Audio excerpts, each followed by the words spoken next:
Con más de 100.000 contagios diarios, el país ha llegado al máximo foco de la visto expansión antes. del patógeno con más de Durante el día 67. de hoy superó la barrera de los 300. Pandemias, catástrofes climáticas, Las peores inundaciones de las últimas décadas en Europa se han cobrado la vida Turquía de lucha contra una oleada de incendios que están castigando una de las zonas. el comunismo, la impunidad y la injusticia triunfando en todo el mundo nos convencen que un poder muy grande y maligno parece haberse adueñado de nuestro planeta. Un velo de oscuridad pareciera haberse apoderado de los dirigentes de las naciones y de nuestras instituciones internacionales más emblemáticas, las cuales parecen haber perdido todo rumbo de manera irremediable.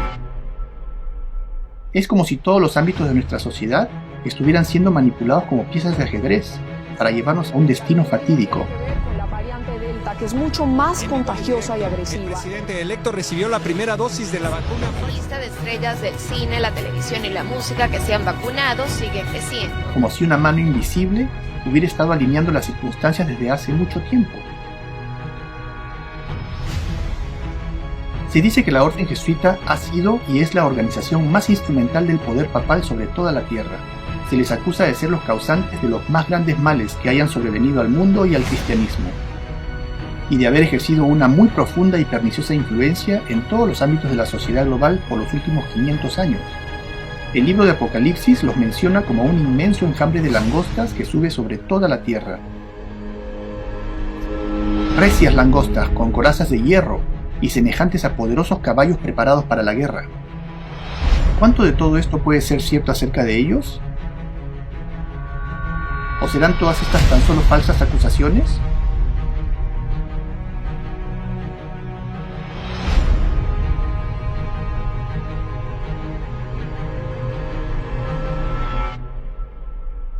Bienvenidos al primer capítulo de nuestra serie El engaño de iniquidad.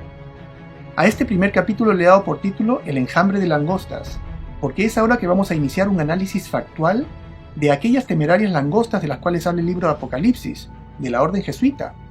Vamos a aprender cómo es que esta organización piensa, y vamos a ver qué tan grande y poderosa es esta organización papal al hacer un recuento de su accionar en el mundo.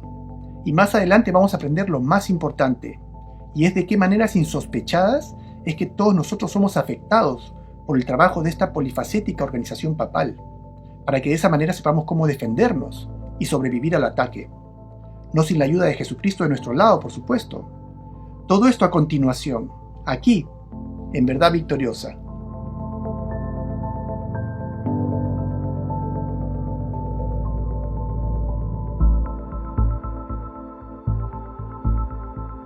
Estimado amigo, si esta es la primera vez que ves uno de mis videos, mi nombre es Gonzalo Barrantes, y este canal se llama Verdad Victoriosa. Aquí nos enfocamos en llevar el mensaje de la Biblia concerniente al tiempo en que vivimos, y dando una perspectiva profética a los eventos actuales, y abriendo los ojos a la verdad que solamente está en la palabra de Dios. Así que te sugiero que te suscribas ahora mismo a este canal, y actives la campanita para que no te pierdas ninguno de nuestros videos. Ahora, en este capítulo nosotros vamos a empezar un análisis de la Orden Jesuita. Y para hacerlo nos vamos a valer de un libro muy interesante, del cual no solamente vamos a aprender acerca de las circunstancias mediante las cuales fue creada esta organización, sino también vamos a aprender acerca de cómo es que esta orden militar trabaja. Además vamos a aprender acerca de su relación con el papado, al cual sirve. Este libro apareció en francés en el año 1772 y fue escrito por el jesuita francés Jean-Joseph Marie Amiot. Sí, este señor con atuendo y apariencia oriental es un jesuita francés, quien vivió toda su vida en China, y era el astrónomo del emperador de China. Y luego este libro fue traducido al inglés, pero no fue hasta el año 1905. El libro del cual estoy hablando se llama El arte de la guerra, el cual supuestamente fue originalmente escrito por un general, estratega militar y filósofo de la China antigua, llamado Sun Tzu, y quien habría vivido tentativamente entre los años 722 y 481 a.C. Sin embargo, nadie nunca ha podido presentar ningún tipo de prueba de que este general Sun Tzu haya existido, y en el presente es considerado por muchos un personaje ficticio.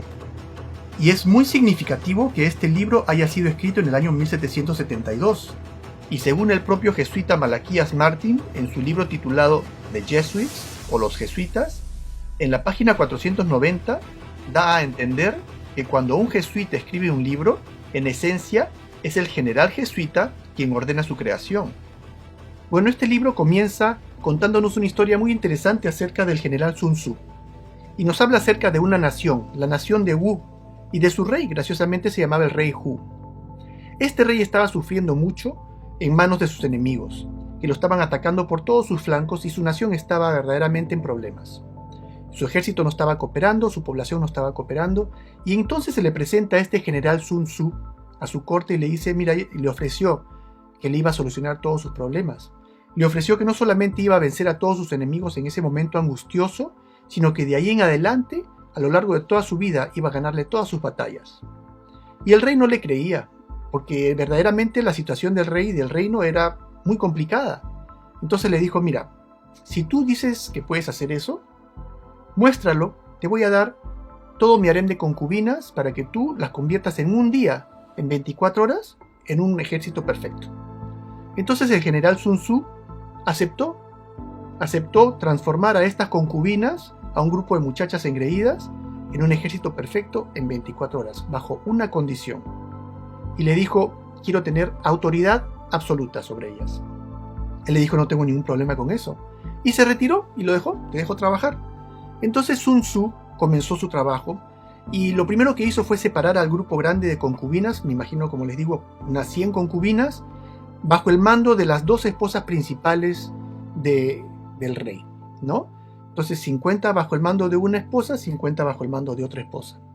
Y sus reglas y sus comandos eran muy sencillos. Él le dijo, miren, esto no va a ser complicado, simplemente necesito obediencia. Ustedes tienen que, al primer golpe del tambor, todas al unísono tienen que doblar a la derecha. Al segundo golpe de tambor, todas tienen que doblar a la izquierda. Y al tercer golpe de tambor, tienen que todas doblar hacia mí, hacia el frente. Obviamente les dijo, yo no voy a darle ninguna orden directa a las concubinas, sino yo le doy las órdenes a las esposas y la esposa transmite a las concubinas. Les explicó con mucha paciencia. Y las concubinas, pues, no lo tomaban en serio, ¿no? Les explicó una y otra vez, ¿no? Golpeaba el tambor una vez y cada una se volteaba hacia el lado que quería, algunas porque no lo habían entendido bien, algunas porque lo hacían de broma, algunas por molestar, ¿no? Y una y otra vez seguía él explicándoles, y una y otra vez seguían todas ellas no haciéndoles caso, y las esposas igual. Entonces él, después de explicar una y otra vez con toda la paciencia del mundo, sin levantar la voz, sin exasperarse, llega un momento en que les dice, a ver, vamos a intentarlo una vez más. Sin embargo, antes les quiero preguntar y me quiero que me respondan claramente. A las esposas y a las concubinas, ¿han entendido lo que les estoy pidiendo? Y todas, por supuesto que han entendido, decían, ¿no?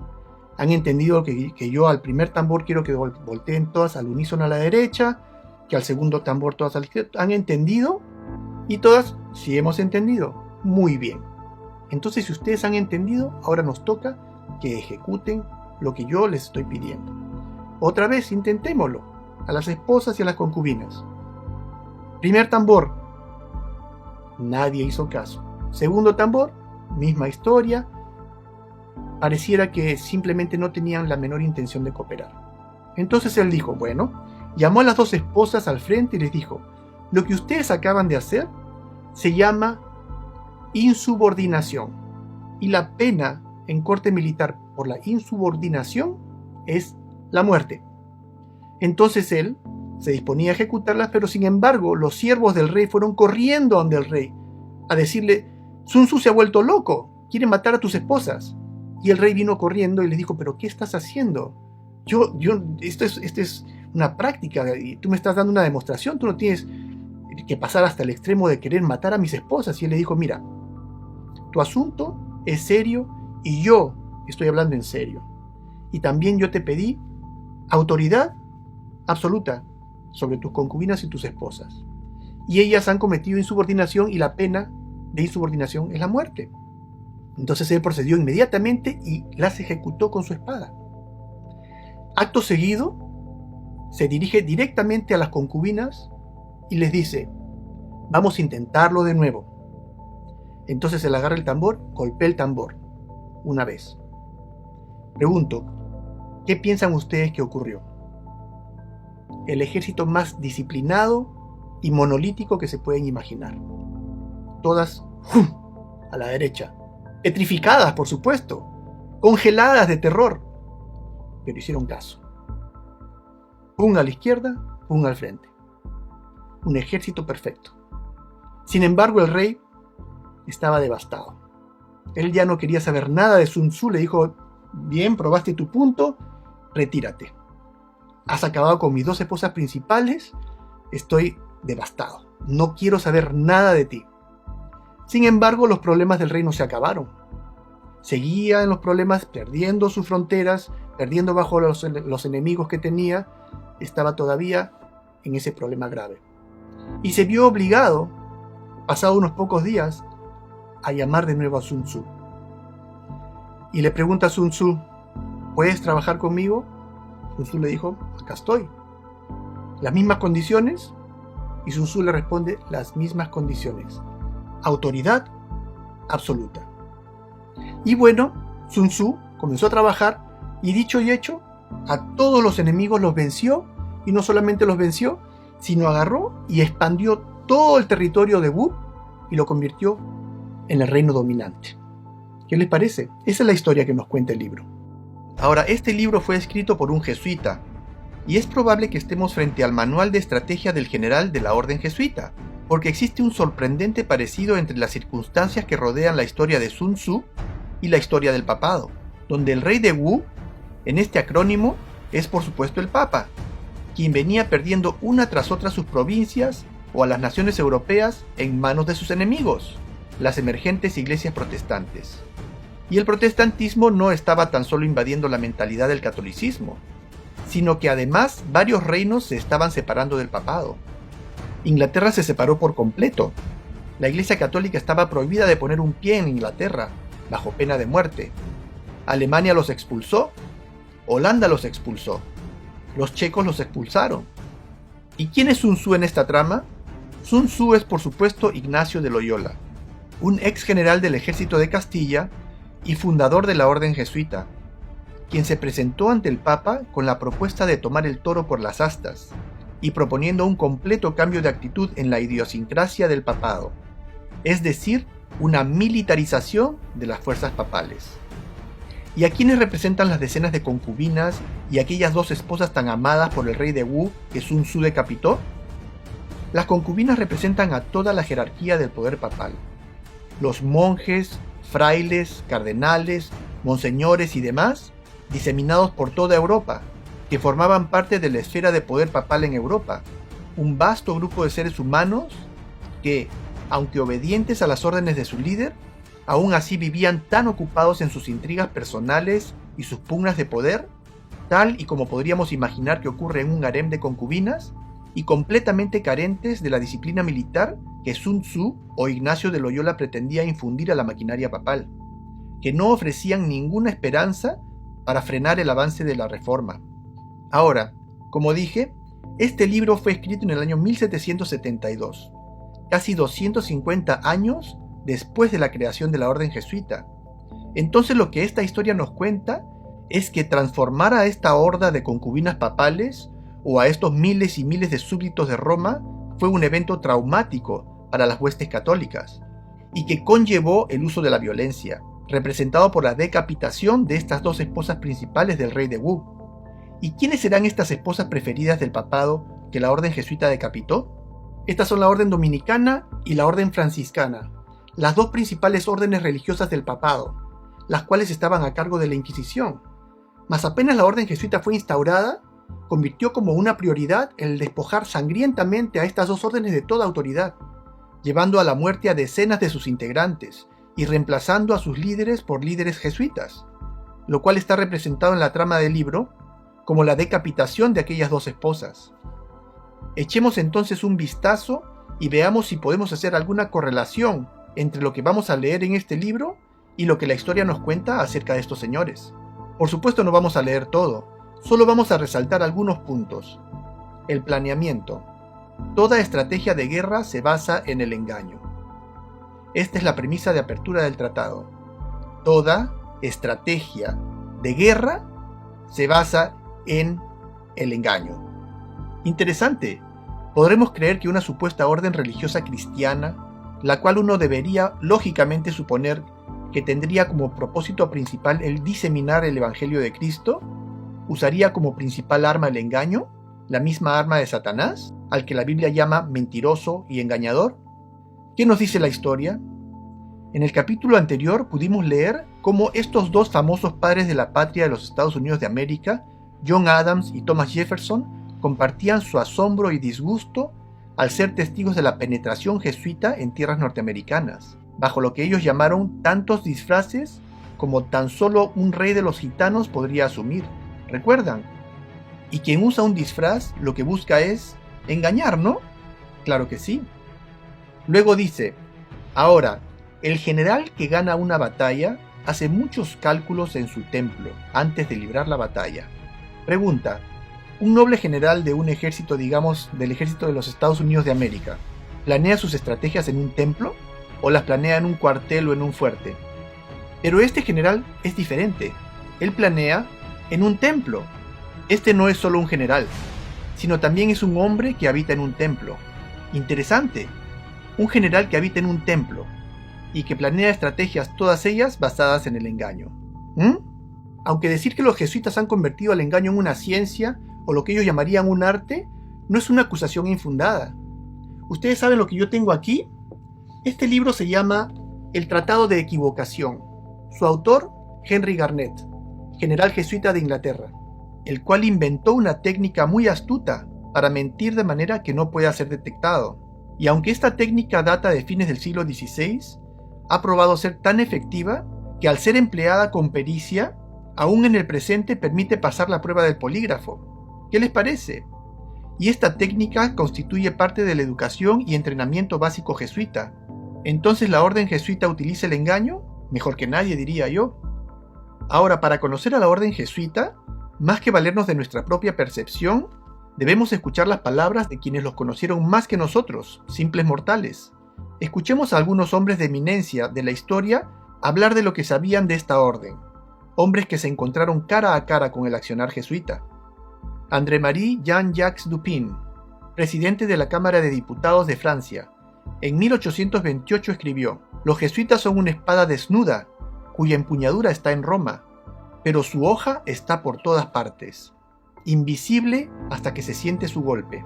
Interesante, el libro El arte de la guerra dice: «Oh arte divino de la sutileza y el secreto, a través de ti aprendemos a ser invisibles, a través de ti inaudibles, y por lo tanto podemos mantener el destino del enemigo en nuestras manos». Ese es un arte divino muy extraño, sutileza y secreto.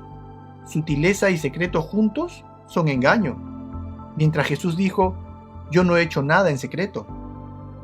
El filósofo alemán Friedrich von Hardenberg, en 1790, escribió: «Nunca antes en el curso de la historia del mundo había aparecido una sociedad como la de los jesuitas». Nunca antes, dice. Ni el antiguo Senado romano mismo trazó planes para la dominación mundial con mayor certeza de éxito. Este es un extracto del libro Los Jesuitas, una historia completa de sus procedimientos abiertos y secretos, de Theodor Griesinger. El historiador Edmond Paris, en su libro La historia secreta de los jesuitas, escribe: «El público prácticamente desconoce la abrumadora responsabilidad que tiene el Vaticano y sus jesuitas en el inicio de las dos guerras mundiales, así como del curso que estas guerras llevaron, situación que puede explicarse en parte por las gigantescas finanzas a disposición del Vaticano y sus jesuitas, dándoles poder en tantas esferas, especialmente desde el último conflicto. Según él, el Führer, Adolfo Hitler, había llegado al poder gracias a los votos del católico Zentrum, un partido supervisado por el jesuita Ludwig Kass. Además, el libro que llevó a Hitler a la fama, Mein Kampf o Mi lucha, no fue realmente escrito por él, sino por el jesuita Bernhard Stempfel, y Hitler solamente asumió la autoría. Adolfo Hitler escribió: «He aprendido todo de la orden de los jesuitas. Hasta ahora no ha habido nada más imponente en la tierra que la organización jerárquica de la Iglesia Católica. Una buena parte de esa organización la he transportado directamente a mi propia organización. La Iglesia Católica debe ser tomada como ejemplo».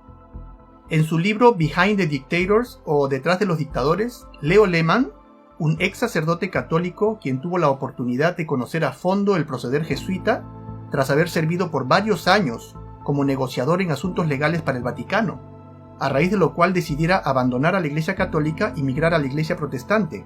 Él nos presenta un análisis factual, donde establece con extraordinaria claridad la estrecha relación entre Adolfo Hitler y su partido nazi, el fascismo y al Partido Nacionalista del Generalísimo Francisco Franco de España y la Iglesia Católica, a través de la Orden Jesuita. En su libro titulado Vietnam, ¿por qué fuimos?, el historiador Abro Manhattan reporta con singular detalle la historia del rol de la Orden Jesuita en el inicio de la Guerra de Vietnam. En este libro menciona: ningún evento o circunstancia política puede evaluarse sin el conocimiento de la participación del papado en él. Y no existe una situación mundial significativa en la que el Vaticano no juegue un papel importante, explícito o implícito.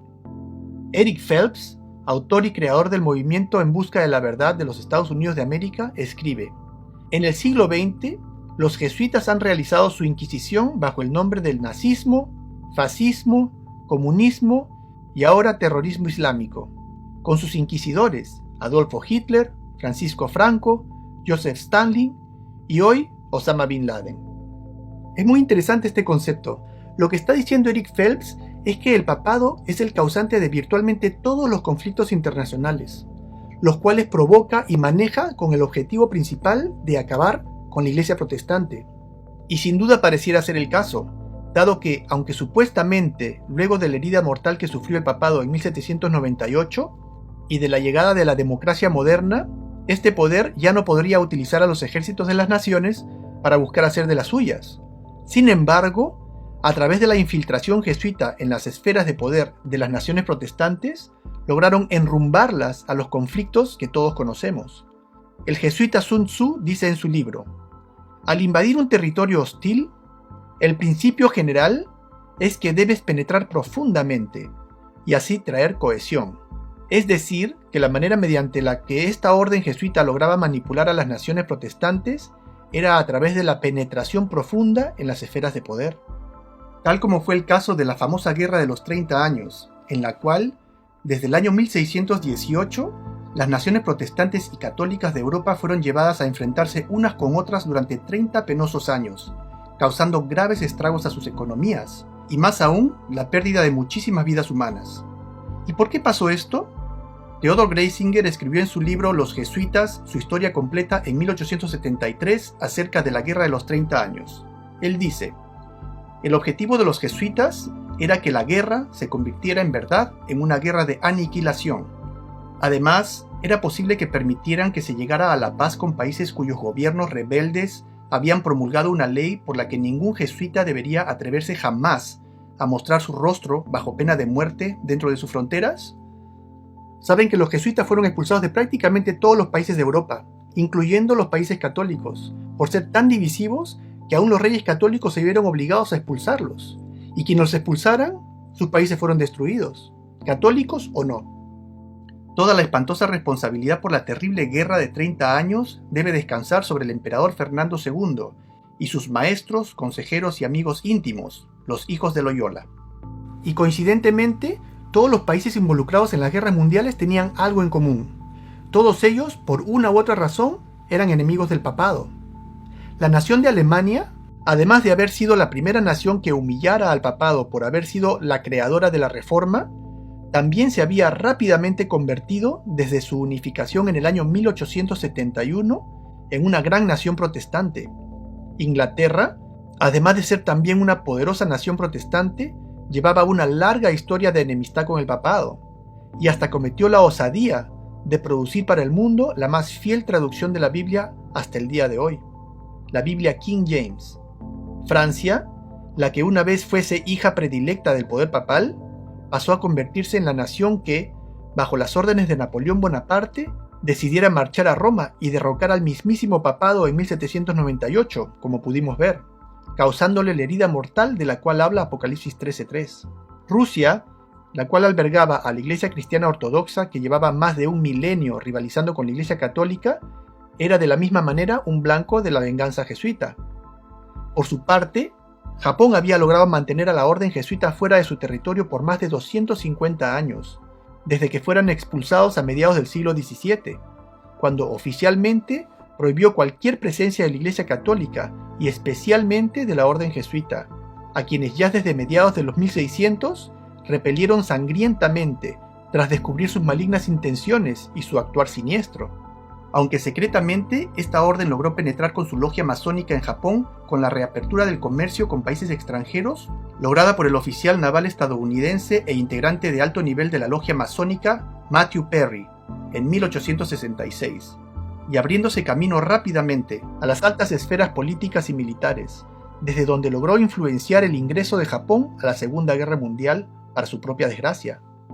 Y por supuesto, luego del infame genocidio atómico perpetrado contra las ciudades de Hiroshima y Nagasaki y la destrucción de la jerarquía real japonesa, de una manera aún más extensa que la destrucción causada a las otras naciones involucradas en esta guerra, no fue nada difícil lograr, no solo que Japón levantara la prohibición al catolicismo y al jesuitismo en sus tierras, sino también la penetración en las destruidas Alemania, Francia e Inglaterra, tal y como lo plantea Sun Tzu, que dice: cuando arda fuego en el campamento del enemigo, debes atacar con todas tus fuerzas. O en otras palabras, en medio de la peor parte de la guerra mundial, cuando las naciones sufran sus peores momentos, la orden jesuita se dedicó con el mayor ahínco a destruir al enemigo protestante y expandir su esfera de poder. Regresando a nuestro libro jesuita El arte de la guerra, leemos: por lo tanto, un general sabio debe lograr alimentarse a costas del enemigo. Un cargamento de las provisiones del enemigo es equivalente a 20 de los propios.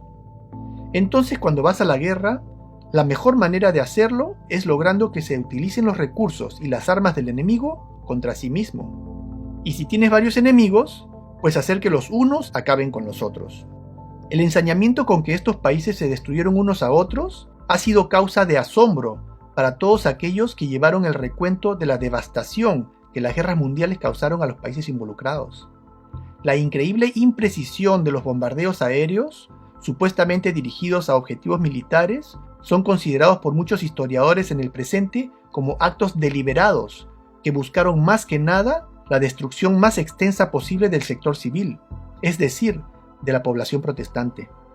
Aunque curiosamente, ni la Italia papal, quien era aliada de Alemania en la guerra, ni España o Portugal o el resto de países sin población protestante significativa sufrieron prácticamente daño alguno.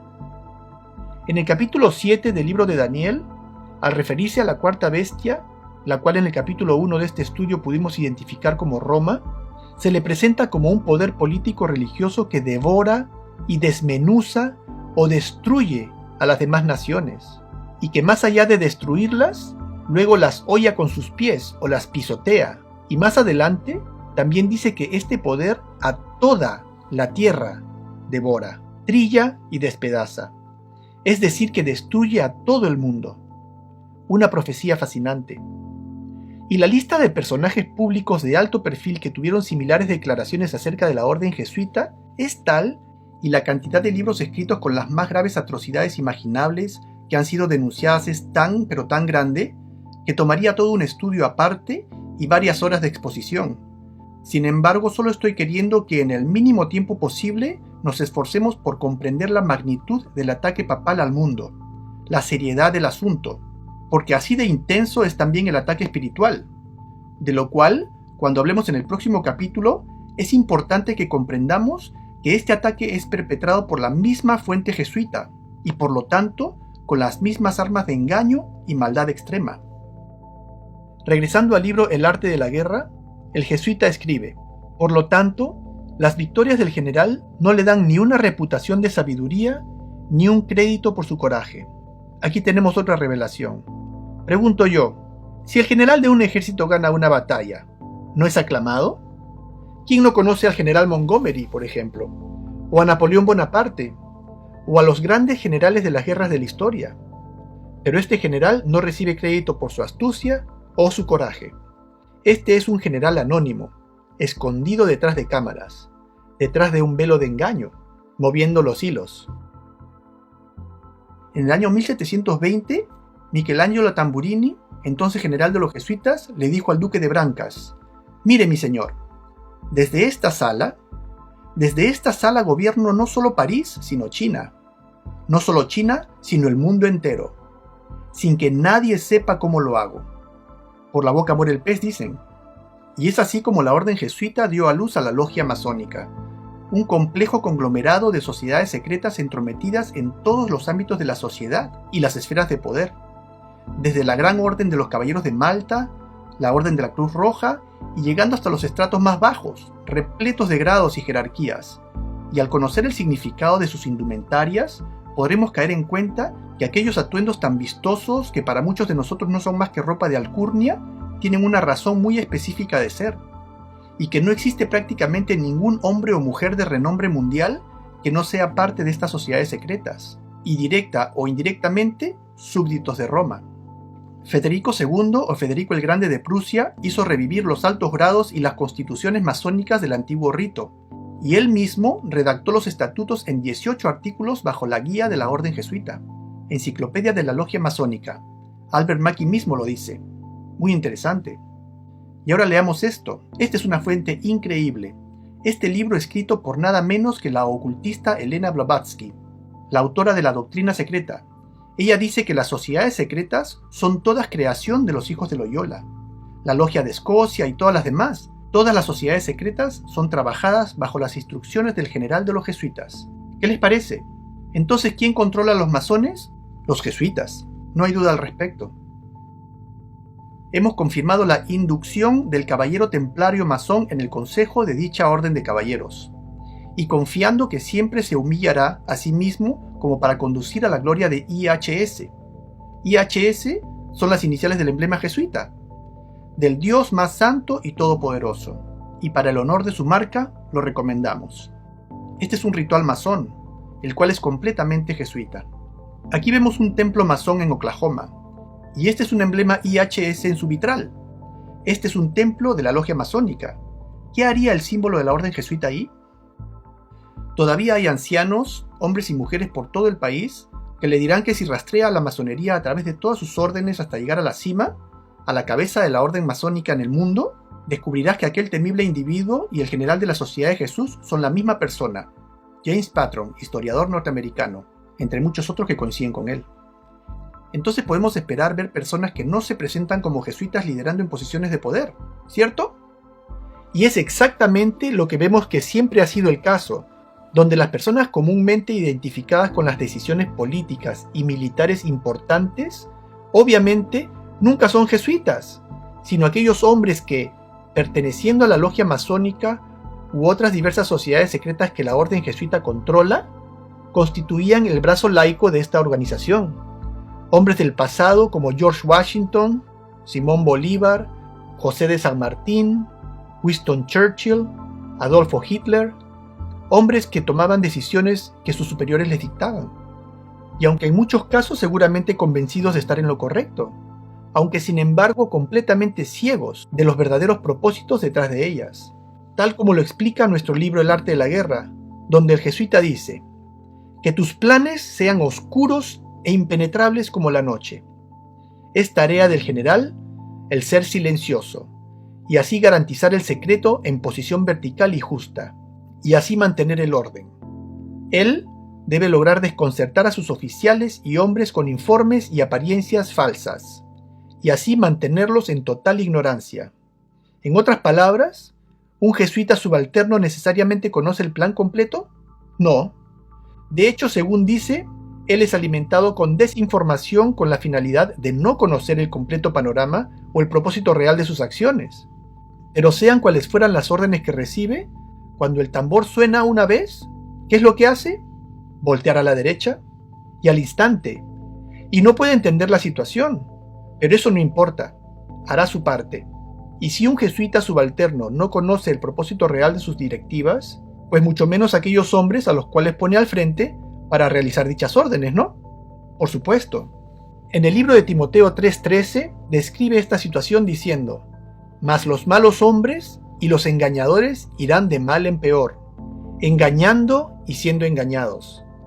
Porque aunque los jesuitas utilizan el engaño para llevar a cabo sus malignos propósitos, ellos a su vez son engañados por sus superiores, los cuales asimismo son engañados por aquel gran engañador, siendo que desde hace varios siglos y aún en la actualidad, los jesuitas se las han arreglado para convertirse en indispensables consejeros de los reyes y dirigentes de las naciones, tal y como lo dice la propia Enciclopedia Católica. Miembros de la orden jesuita actuaron como confesores reales y consejeros para todos los reyes franceses durante 2 siglos, desde Enrique III hasta Luis V, para todos los emperadores alemanes después de principios del siglo XVII, para todos los duques de Baviera después de 1579, para la mayoría de los gobernantes de Polonia y Portugal, reyes en el siglo XVIII, a Jacobo II de Inglaterra y a muchas familias gobernantes o pertenecientes a la nobleza de toda Europa.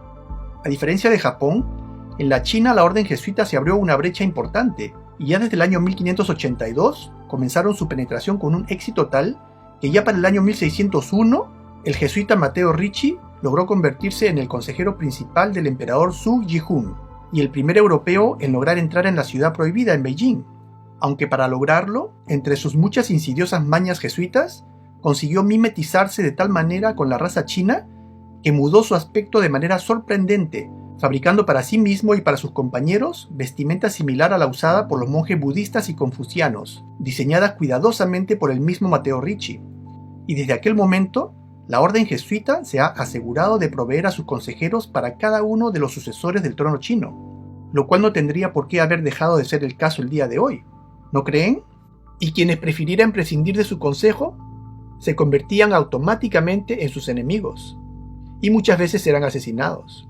En el libro Los jesuitas y la monarquía, desde la página 147 hasta la 209, podemos leer en detalle acerca de los regicidios, o asesinatos de reyes perpetrados por los jesuitas a lo largo de la historia, desde Enrique III de Francia en 1589 y posteriormente a su sucesor Enrique IV en el año 1610, entre otros, y pasando por la conocida como la traición de la pólvora, cuando el 5 de noviembre de 1605, 9 conspiradores bajo el mando del superior jesuita Henry Garnet intentaron volar el edificio del Parlamento inglés con 30 barriles de pólvora, buscando acabar con la vida del rey Jacobo I de Inglaterra, de su familia y de la corte protestante el día de la inauguración de la sociedad bíblica fundada con el objetivo de producir la que ahora es llamada la Biblia King James, intento que fue descubierto y cuyos perpetradores, incluyendo Henry Garnet, fueron juzgados y posteriormente ejecutados. Además del asesinato del zar Alexander II de Rusia, con una bomba de nitroglicerina el 13 de marzo de 1881, por nombrar algunos. ¿Y qué tanto de esto será el caso en el presente, en que miembros de esta orden, a través de las sociedades secretas, se encuentren posicionados en las esferas de poder en todo el mundo, y como consejeros de los gobernantes de las naciones, moviendo los hilos de poder y manipulando así el curso de los acontecimientos que vemos ocurrir a nuestro alrededor en el presente, y ejerciendo el mismo destructivo efecto a la sociedad global, como hemos aprendido que lo hizo en el pasado? Yo creo que la pregunta que deberíamos hacernos sería mejor: ¿existe algo en el presente o ha existido algo que haya podido contrarrestar el inmenso avance del poder papal a través de su orden jesuita? Porque, seamos claros acerca de esto, todo lo que yo he presentado nos pinta un panorama muy claro. Estamos hablando de una gran guerra, la madre de todas las guerras, porque como estamos revisando, todos los conflictos que se nos han presentado como eventos independientes de la historia, ya sea en el Japón, en Sudamérica, Europa, en los Estados Unidos de América, bajo la perspectiva bíblica, se constituyen como las varias batallas de una misma guerra. En Apocalipsis 18:24 dice que en las manos del papado no solamente se halló la sangre de los profetas y los santos de Dios, sino que también de todos los que han sido muertos en la tierra. Lo que sonaría como una exageración, ¿cierto? Sin embargo, según estamos viendo, resulta ser una realidad, que es nada menos que la continuación y el escalamiento cada vez más cruento de una milenaria enemistad entre el pueblo de Dios y los hijos de la desobediencia, o tal como diría Génesis 3:15, una enemistad perpetua entre la descendencia de la mujer o de la iglesia de Dios y la descendencia de la serpiente. Aunque esta es una lucha desigual, porque mientras un bando lo tiene muy claro, el otro parece no darse por enterado. Y respondiendo a la pregunta que nos hicimos antes, y la respuesta es absolutamente no. Nada ha cambiado entre el pasado y el presente que haya podido frenar el avance y el crecimiento del poder papal en el mundo, porque en ningún momento ha surgido alguna circunstancia o fuerza que haya podido revertir esta situación. Y muy por el contrario, si este patrón de insaciable e indesmayable ataque jesuita no ha sido interrumpido, podemos obviamente esperar que a estas alturas el problema haya llegado a su máximo poder y peligrosidad. En el libro de Daniel 11:36 dice que el sumo pontífice romano, a quien llama el Rey del Norte, prosperará hasta que sea consumada la ira de Dios, es decir, prosperará hasta el final. Y en el versículo 39 dice que llegaría a apoderarse de las fortalezas más inexpugnables y que colmaría de honores a los que le reconozcan. Y es exactamente lo que vemos ahora, en que, a través de esta organización, el papado ha llegado a cubrir por completo todo nicho de control sin excepción, y hasta la más alta jerarquía de poder. La Biblia se refiere repetidamente a Satanás como el príncipe o el gobernante de este mundo, y el mismo Satanás, al tentar a Cristo, le ofrece todos los reinos de la tierra, los cuales no podría ofrecer si no le pertenecieran, ¿cierto? Y por supuesto que todo príncipe ha de tener un ejército, ¿o no? Un ejército terrenal que hace su voluntad, la cual sabemos que es destruir al pueblo de Dios. En Apocalipsis 9:11 dice que estas langostas, esta orden jesuita, tienen por rey sobre ellos al ángel del abismo. ¿Y quién es el ángel del abismo? ¿Quién otro que el enemigo de Dios? Pero aún con todo lo hablado hasta aquí, cuesta mucho creer que personas con una apariencia tan inofensiva sean en verdad capaces de todas las cosas mencionadas hasta ahora. ¿Será posible que esta apariencia también sea un disfraz? ¿Qué nos dice acerca de esto nuestro libro? El jesuita escribe: enmascarar fuerza con debilidad y ocultar coraje bajo una máscara de timidez presupone un fondo de energía y talento. Curioso. Entonces tenemos a un general que planea en su templo cuidadosamente, moviendo los hilos para utilizar las fuerzas de sus enemigos en contra de ellos mismos en vez de usar las propias, y escondiéndose en el anonimato, y cuyos integrantes ocultan su coraje y violencia bajo un garbo de timidez, o debilidad, o santidad. ¿Qué otra cosa puede ser esto que un jesuita? Que tal como lo escribió Ellen White en su magnífico clásico La Gran Controversia, donde dice: cuando los jesuitas aparecían como miembros de su orden, vestían un atuendo de santidad, visitando prisiones y hospitales, ministrando a los enfermos y a los pobres, profesando haber renunciado al mundo, y llevando el sagrado nombre de Jesús, que andaba haciendo el bien. Pero bajo este exterior intachable, los propósitos más criminales y mortales a menudo se ocultaban. Pregunto yo, ¿creen ustedes que en verdad es importante hablar de todas estas cosas en el contexto de un estudio bíblico? ¿No nos estaremos tal vez desviando de nuestro propósito de llevar la palabra de Dios? De hecho, eso parece, aunque no es el caso, porque en nuestro próximo capítulo vamos a hablar de los otros aspectos de este ataque que son los que verdaderamente queremos conocer, donde el engaño del enemigo ha sido perfeccionado a su máxima expresión, aunque para llegar nos es necesario primero hacer lo que estamos haciendo ahora, que es repasar un poco de su historia, y analizando su proceder y sus estrategias en el ámbito político y bélico, donde su actuar ha sido claramente establecido, de manera que podamos reconocerlos en los otros ámbitos de la sociedad, donde han logrado camuflarse hasta haberse hecho invisibles, o casi invisibles. Y cuando revisemos eso, vamos a caminar mano a mano con la palabra de Dios, y poniendo al descubierto las artimañas con las que somos seducidos, y nos va a ser de mucho provecho. Ahora prestemos toda nuestra atención a lo que vamos a leer a continuación, que nos va a servir mucho saber de esta organización. Escuchémoslo de su propia boca. Ceremonia de inducción y juramento extremo de los jesuitas. Biblioteca del Congreso de los Estados Unidos de América. Tarjeta de catálogo número 66-43354. Ahí lo tienen. Dice: se te ha enseñado a plantar insidiosamente las semillas de los celos y el odio entre comunidades, provincias y estados que estuviesen en paz, e incitarlos a actos sangrientos, involucrándolos en guerras entre sí, y crear revoluciones y guerras civiles en países que fueran independientes y prósperos, y cultivasen las artes y las ciencias, y disfruten de las bendiciones de la paz. A ponerte en el lado de los combatientes y actuar en secreto en acuerdo con tu hermano jesuita, que podría estar luchando en el lado contrario, pero abiertamente opuesto a aquello a lo que podrías estar conectado, buscando que en las condiciones fijadas en los tratados de paz, la Iglesia salga ganando al final, y que el fin justifica los medios. ¡Wow! Esto se llama dialéctica hegeliana. Planta semillas de celos y odio, Creas dos bandos opuestos y secretamente los conduces a que se destruyan el uno al otro hasta que no quede nada de ellos. Y al final, manipula las condiciones de paz entre ellos, donde el beneficiado no sea ni el uno ni el otro, sino un tercero, tú. Brillante, y lo que ocurre en todos los ámbitos de la sociedad, como veremos más adelante. Y este documento es genuino y puede ser encontrado en la mismísima biblioteca del Congreso de los Estados Unidos de América. ¿Qué les parece? El jesuita Sun Tzu dijo: el control de una gran fuerza es el mismo principio que el control de unos pocos hombres. Es simplemente una cuestión de dividir sus números, o en pocas palabras, divide y reinarás. Y esta es precisamente la estrategia que vemos que la orden jesuita ha usado para lograr dominar a todo el mundo.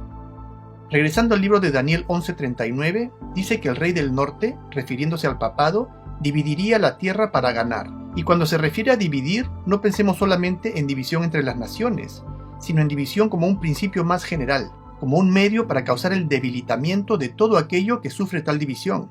Así como Jesús nos dice en Mateo 12:25, que todo reino dividido contra sí mismo es asolado, y toda ciudad o casa dividida contra sí misma no permanecerá, porque crear división es una estrategia muy útil del enemigo, ya sea división entre las naciones, así como las familias, división o fragmentación en la sociedad, en el cristianismo, entre padres e hijos, entre razas, entre la población y la autoridad, una mentalidad de rebeldía y división. Y como dije antes, a estas alturas el daño ya está hecho, y lamentablemente ya no hay nada que nos separe del desastre final al que nos estamos precipitando, como un tren descarrilándose a toda velocidad. Y esta maniobra de manipulación de masas llamada dialéctica hegeliana es mucho más de lo que nadie pueda imaginarse. Es una arma poderosísima y uno de los instrumentos preferidos usados por las fuerzas papales jesuitas desde hace varios siglos, no solo en asuntos políticos y bélicos, sino además en ámbitos completamente insospechados, y la que ha llegado a perfeccionar a niveles increíbles en el presente, y cuyo efecto se puede ver reflejado en esta sociedad completamente fragmentada y confundida más allá de cualquier intento de solución en la cual vivimos hoy. Y de esto vamos a hablar con más detalle en nuestro próximo capítulo, y vamos a descubrir que, tal como dice la palabra de Dios, nuestra lucha no es contra sangre y carne, sino contra principados, contra potestades, contra los gobernadores de las tinieblas en este siglo, contra huestes espirituales de maldad en las regiones celestes, porque este gran engaño en el cual se encuentra sumida toda la tierra no es tan solo el resultado del esfuerzo de seres humanos, sino que es obra de un intelecto superior, es un trabajo sobrenatural perpetrado por el diablo, quien, como dice la palabra, ha descargado toda su artillería en estos tiempos finales con gran ira, sabiendo que tiene poco tiempo. Ahora nos toca hablar del siguiente punto de nuestro tema.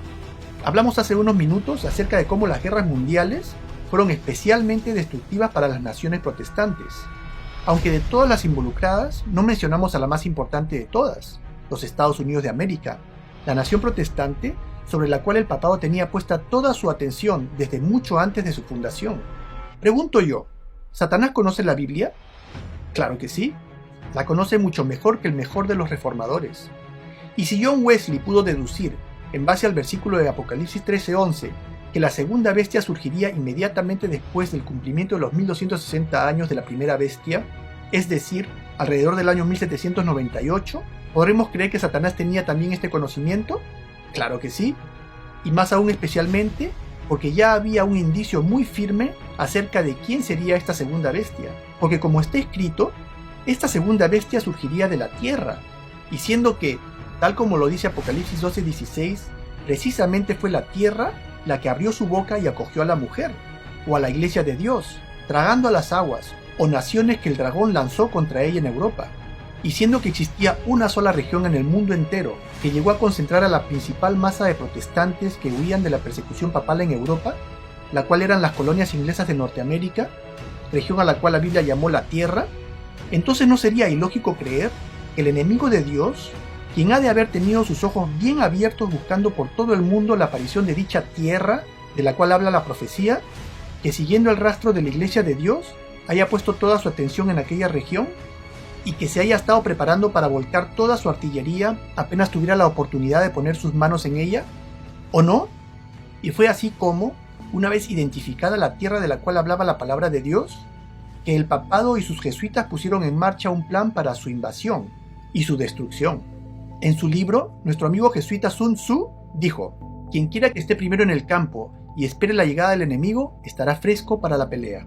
Entonces debe ser el primero en el campo. Si quieres lograr que el sistema de gobierno del enemigo secretamente trabaje a tu servicio, conviene llegar al campo enemigo primero, porque como leímos antes, un cargamento de provisiones del enemigo es equivalente a 20 de los propios. ¿Recuerdan?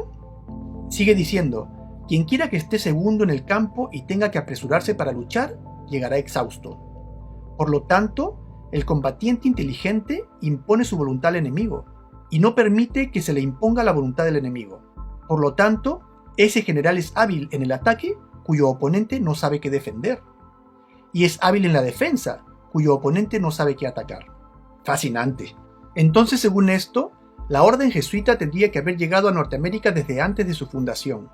Y así fue, siendo que la orden jesuita puso pie en tierras norteamericanas ya desde el año 1634, tan solo 14 años después que los primeros colonos llegaran en el Mayflower, siendo el primero en arribar el jesuita Andrew White, quien fundara la colonia de la provincia de Maryland.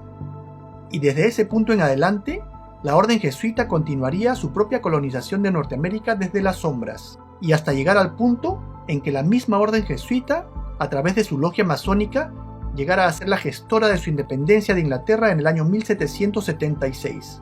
Requisito indispensable, ya que las 13 colonias eran inglesas, e Inglaterra no quería saber nada del papado ni mucho menos de la orden jesuita. ¿Y cómo lograron los jesuitas la independencia? En primer paso, la orden jesuita, temida por todos los reformadores, planeó y fingió su propia exterminación y expulsión de todos los países europeos, comenzando por la nación de Portugal en el año 1759, y hasta llegar a su supresión por parte del papado en el año 1773, lo cual causó el efecto esperado, dado que animó a los protestantes norteamericanos a pensar en prescindir de la protección de la madre patria y buscar su independencia de Inglaterra. Sin embargo, el tiempo demostraría que esta falsa exterminación del jesuitismo fue nada menos que una estrategia de la cual también habla Sun Tzu cuando dice: entonces, por lo tanto, cuando eres capaz de atacar, debes parecer incapaz. Cuando usamos nuestras fuerzas, debemos parecer inactivos. Cuando estamos cerca, debemos hacer que el enemigo crea que estamos lejos. Este libro, en vez de llamarse El arte de la guerra, debería llamarse Las armas de la maldad, ¿no creen? Luego, en un segundo paso, se gestionaría la independencia, utilizando a su George Washington, Benjamin Franklin y otros fieles masones, aunque no sin convencerlos primero de incluir en la constitución de esta nueva nación leyes que otorgasen libre entrada, así como libre desempeño de manera irrevocable a la orden jesuita, lo cual lograron con las enmiendas que promulgan la libertad de religión y de asamblea. ¿Qué les parece? Y en un tercer paso, la orden jesuita sería resucitada por el papado, donde, teniendo ya libre entrada en los Estados Unidos de América, rápidamente se posicionase en cuantos nichos de la sociedad y puestos de influencia como sea posible, y desde donde empezaría la transformación de este último bastión protestante, hasta convertirlo en lo que es hoy, en un centro de poder papal, y con cuyos brazos lograra materializar sus propósitos con el resto del mundo. Abraham Lincoln, el 16º presidente de los Estados Unidos de América, escribió hablando acerca de la Guerra Civil Estadounidense: esta guerra nunca hubiera sido posible sin la siniestra influencia de los jesuitas. Le debemos al papado que ahora veamos nuestra tierra enrojecida con la sangre de nuestros hijos más nobles. Aunque había grandes diferencias de opinión entre el sur y el norte sobre la cuestión de la esclavitud, ni Jeff Davis ni ninguno de los líderes de la Confederación se habrían atrevido a atacar al norte si no hubieran confiado en la promesa de los jesuitas, que, bajo la máscara de la democracia, el dinero y las armas de los católicos romanos, e incluso las armas de Francia, estaban a su disposición si nos atacaban. Sigue diciendo: los protestantes tanto del norte como del sur seguramente se unirían para exterminar a los sacerdotes y a los jesuitas, si supieran cómo los sacerdotes, las monjas y los monjes que diariamente desembarcan en nuestras costas, con el pretexto de predicar su religión, son nada menos que los emisarios del Papa, para socavar nuestras instituciones, alejar el corazón de nuestro pueblo de nuestra constitución y nuestras leyes, destruir nuestras escuelas y preparar un reinado de anarquía aquí, como lo han hecho en Irlanda, en México, en España y donde quiera que haya gente que quiera ser libre. ¿Y cómo están las instituciones norteamericanas el día de hoy? ¿Y el respeto de sus autoridades a la Constitución? ¿Y sus escuelas? ¿Hay anarquía en los Estados Unidos de América? Palabras proféticas, ¿ah? En una carta a su amigo, el reverendo Charles Chiniquy, Lincoln le escribe: «Estoy tan contento de encontrarme con usted de nuevo. Usted ve que sus amigos, los jesuitas, aún no me han matado, pero seguramente lo habrían hecho cuando pasé por su ciudad más devota, Baltimore, si no hubiera derrotado sus planes, pasando de incógnito unas horas antes de la que me esperaban. Casi todos los días detectamos nuevos planes de asesinato, acompañados de circunstancias tan salvajes que me recuerdan a la masacre de San Bartolomé y el complot de la pólvora. Sentimos en nuestra investigación que provienen de los mismos maestros en el arte del asesinato, los jesuitas». Sigue diciendo: «Ya se han hecho tantos complots contra mi vida que es un verdadero milagro que todos hayan fracasado, cuando consideramos que la gran mayoría de ellos estaban en manos de hábiles asesinos católicos romanos, evidentemente entrenados por los jesuitas. Y hasta que lo lograron». En este libro titulado Responsabilidad de Roma en el asesinato de Abraham Lincoln, escrito por Thomas Harris, se relata en detalle acerca de la conspiración jesuita que acabó con la vida de este ilustre héroe norteamericano. Ahora, este libro no fue escrito por un historiador, ni por un periodista, sino por el brigadier general Thomas M. Harris, quien fue miembro de la comisión militar que investigó este atentado, y quien también presidió el juicio contra los 9 conspiradores acusados de asesinar al presidente Abraham Lincoln. En esta foto podemos ver a 4 de los conspiradores siendo colgados tras haber sido condenados a muerte. Otros 3 conspiradores fueron sentenciados a cadena perpetua. Uno fue condenado a 6 años de prisión, y el 9º, John Surratt, logró escapar de la justicia. En esta foto podemos verlo mientras se escondía bajo la protección del Papa cerca de Roma, como miembro de la infantería papal formada por el Papa Pío IX, dedicada a defender los estados papales. En este libro, Thomas Harris escribe: «A pesar del triunfo de la justicia en el juicio militar, la influencia de Roma corría profundamente en el gobierno de los Estados Unidos de América. En 1869, el presidente Andrew Johnson otorgó indulto presidencial a Arnold Mudd y Sprengler. El presidente Johnson ya había, en noviembre de 1865, revocado la recompensa por la detección de Surratt y otros conspiradores, aunque, a pesar de los esfuerzos de Johnson para impedir la extradición de John Surratt de Roma, Surratt fue finalmente arrestado.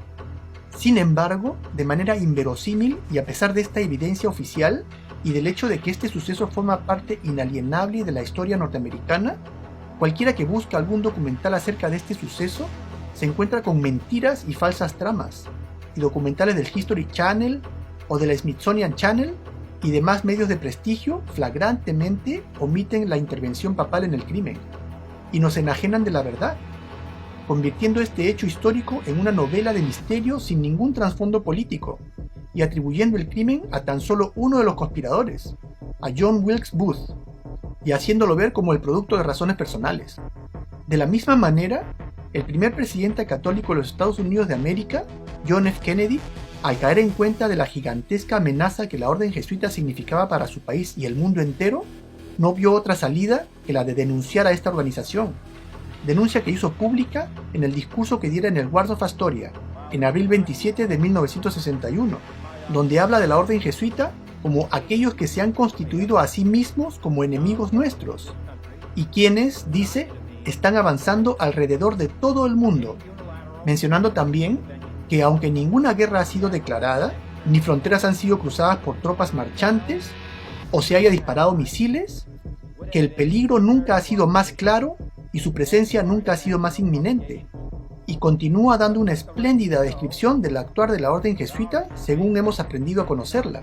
Dijo: porque nos enfrentamos en todo el mundo, entendamos lo que dice, nos enfrentamos en todo el mundo a una conspiración monolítica y despiadada que se basa principalmente en medios encubiertos para expandir su esfera de influencia, en la infiltración en lugar de la invasión, en la subversión en lugar de elecciones, en la intimidación en lugar de libre decisión, en sicarios por la noche en vez de ejércitos por el día.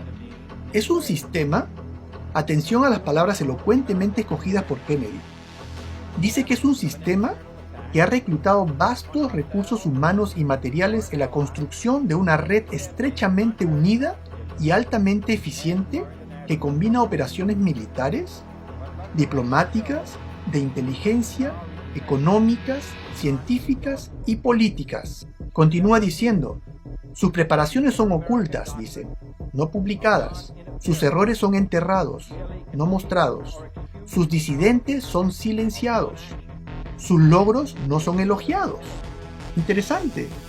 ¿Se les recuerda algo? Exactamente el proceder jesuita. No se cuestiona ningún gasto, no se propaga ningún rumor, no se revela ningún secreto. Y además, dice que esta organización de conspiradores conduce ambos lados de la Guerra Fría, tal como leímos que dice el juramento jesuita, manejando ambos lados de un conflicto que en principio ellos mismos originaron. Sigue diciendo, conduce ambos lados de la Guerra Fría, en definitiva, con una disciplina de tiempos de guerra que ninguna democracia jamás esperaría o podría igualar. Es decir que esta red de conspiradores, como él mismo la llama, conduce ambos bandos de la Guerra Fría. ¿A quién podrían recordarnos estos conspiradores? Claro que sí. Pareciera que nuestro amigo John Kennedy era uno de esos locos que hasta hoy hablan de teorías de conspiración, ¿cierto? Sin embargo, él debe de haber sabido bien de lo que estaba hablando. Al fin y al cabo, era el presidente de los Estados Unidos de América. ¿Qué piensan ustedes? En mi opinión, esta denuncia fue la que le costó la vida. Y al igual que en el caso del asesinato del presidente Lincoln, aunque claramente fue establecido que Kennedy recibió 3 impactos de bala provenientes de 3 direcciones distintas, aún así, todos nosotros somos alimentados con las mismas mentiras acerca de un hombre desequilibrado llamado Lee Harvey Oswald, quien decidió llevar a cabo el atentado por sus propias razones personales. Patético. Gilbert du Motier, mejor conocido como el Marqués de Lafayette, quien peleara en favor de los Estados Unidos de América en la Guerra de Independencia, en el año 1824 dijo: en mi opinión, si se destruyen las libertades de este país, los Estados Unidos de América, será por la sutileza de los sacerdotes jesuitas católicos romanos, ya que son los enemigos más astutos y peligrosos de la libertad civil y religiosa, y quienes instigaron la mayoría de las guerras en Europa.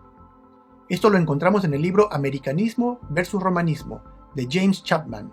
Interesante ver cómo este hombre de guerra, mientras expresa su opinión bastante desfavorable de la orden jesuita y su preocupación acerca de cómo esta orden constituía una amenaza al futuro de los Estados Unidos de América, y más aún, conociendo cómo estos hombres fueron los instigadores de la mayoría de las guerras en Europa, como dice, aún así fue incapaz de darse cuenta cómo él mismo era manipulado para convertirse en instrumento jesuita en la guerra de independencia de los Estados Unidos de América. Increíble, ¿no? Samuel Morse, el inventor del telégrafo y de la clave Morse, en el año 1846, escribió este libro titulado Conspiración extranjera contra las libertades de los Estados Unidos. En él escribe: ellos son los jesuitas. Esta sociedad de hombres, después de ejercer su tiranía durante más de 200 años, se volvió tan formidable para el mundo, amenazando con la subversión total de todo orden. Son una sociedad secreta, una especie de orden masónica, con rasgos añadidos de repugnante odiosidad, y 1000 veces más peligrosos. No son simplemente sacerdotes o de un credo religioso. Son comerciantes, abogados, editores y hombres de cualquier profesión, que no tienen placa exterior por la cual ser reconocidos, y están atrincherados en toda la sociedad. Oh arte divino de la sutileza y el secreto, dice el jesuita. A través de ti aprendemos a ser invisibles, a través de ti inaudibles, y por lo tanto podemos mantener el destino de nuestros enemigos en nuestras manos. ¿Recuerdan? Orestes Augustus Bronson, predicador católico, intelectual y activista de Nueva Inglaterra, en el año 1856 escribió: sin duda es la intención del Papa poseer América. En esta intención es ayudado por los jesuitas y por todos los prelados y sacerdotes católicos. Si la Iglesia católica se vuelve predominante aquí, todos los protestantes serán exterminados. Esto lo encontramos en el libro titulado 50 años en la Iglesia Católica, de Charles Chiniquy. El ex jesuita Roberto Rivera escribe: los miembros de la sociedad se dividen en 4 clases: los profesos, los coadyuvantes, los seculares y los novicios. También hay una 5ª clase secreta, conocida solamente por el general y unos pocos fieles jesuitas, que quizás más que ninguna otra contribuye al temido y misterioso poder de la orden. Está compuesto por laicos de todos los rangos, desde el ministro hasta el humilde lustrazapatos. Estos están afiliados a la sociedad, pero no obligados por ningún voto. Son personas que se harán útiles, actúan como los espías de la orden y sirven, a menudo sin saberlo, como herramientas y cómplices en crímenes oscuros y misteriosos. En el capítulo 6 de nuestro estudio pudimos identificar a la orden jesuita como aquellas langostas que surgieron con el toque de la quinta trompeta, aunque el libro de Apocalipsis no es el único lugar donde las mencionan. El libro de Joel también habla de estas langostas, donde las define como un pueblo fuerte e innumerable, y al igual que en el libro de Apocalipsis, habla de sus dientes como de león, diciéndonos cómo este ejército constituye el instrumento de la ferocidad papal, usando además otra simbología también utilizada en el libro de Apocalipsis, la cual es la que dice que su aspecto es como aspecto de caballos, y como gente de a caballo correrán, y como estruendo de carros saltarán sobre las cumbres de los montes, como sonido de llama de fuego que consume hojarascas, como pueblo fuerte dispuesto a la batalla. Delante de él temerán los pueblos, dice, se pondrán pálidos todos los semblantes. Y es exactamente como vemos que estos hombres son temidos, según las declaraciones que hemos leído, ¿o no? Y dice que como valientes correrán, como hombres de guerra subirán el muro, cada cual marchará por su camino, y no torcerá su rumbo, ninguno estrechará a su compañero, cada uno irá por su carrera, y aun cayendo sobre la espada, no se herirán. Irán por la ciudad, correrán por el muro, subirán por las casas, entrarán por las ventanas a manera de ladrones. Un ejército feroz, el campeón del papado. En el capítulo 13 del libro de Apocalipsis, a partir del versículo 12, dice acerca de la bestia que sube de la tierra, acerca de los Estados Unidos de América. Y ejerce toda la autoridad de la primera bestia, en presencia de ella, y hace que la tierra y los moradores de ella adoren a la primera bestia, cuya herida mortal fue sanada. Aquí se describe a los Estados Unidos de América como aquella nación que lleva al mundo entero verdaderamente a los pies del papado. La nación con el poder de penetrar en la mentalidad de toda la tierra, llevándola en una dirección que favorece a la agenda papal, que ejerce toda su autoridad, y que finalmente haría que los moradores de la tierra adorasen al papado, o a la primera bestia cuya herida mortal fue sanada. ¿Recuerdan? Además nos dice que esta nación, a la cual también llama falso profeta en Apocalipsis 19:20, haría grandes señales, y que engañaría a los moradores de la tierra, al punto de llevar a sus moradores o a sus legisladores a convertir a esta nación en una imagen del papado.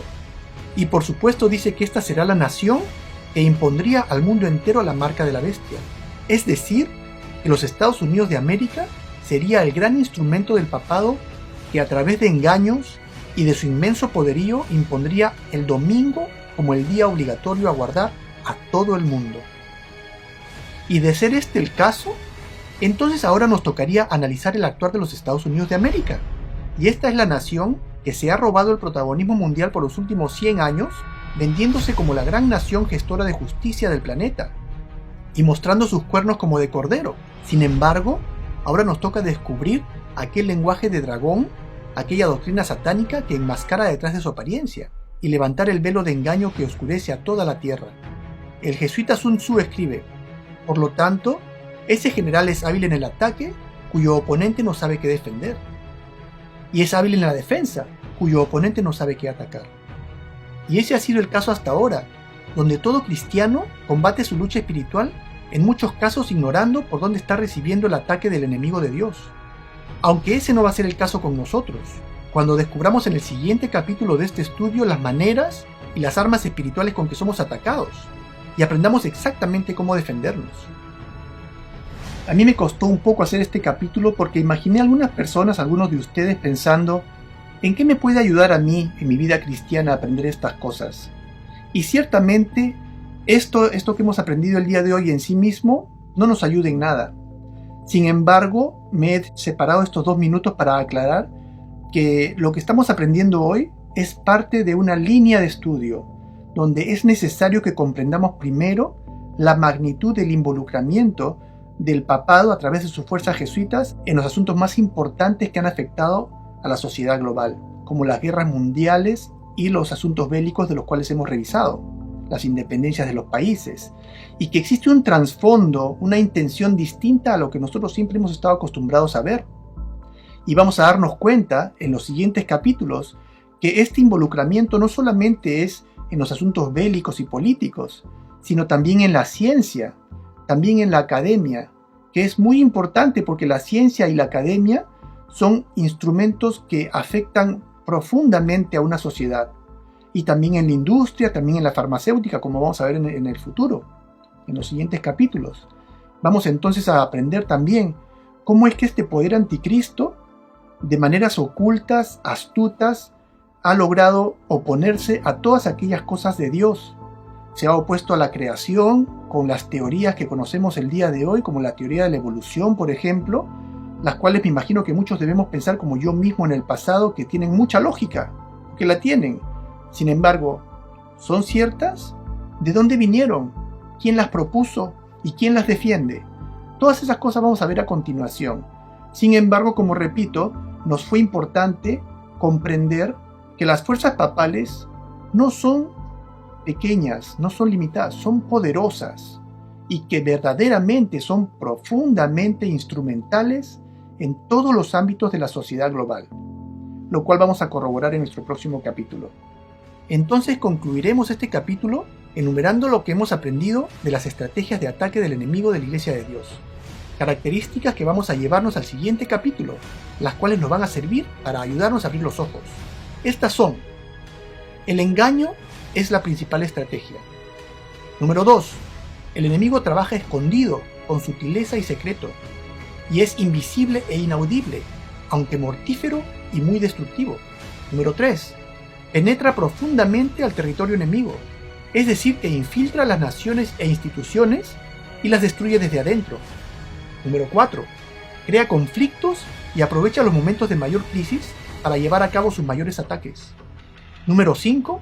Se posiciona en ambas partes de un conflicto y dirige el desarrollo de la disputa y su desenlace para su propio beneficio. Número 6.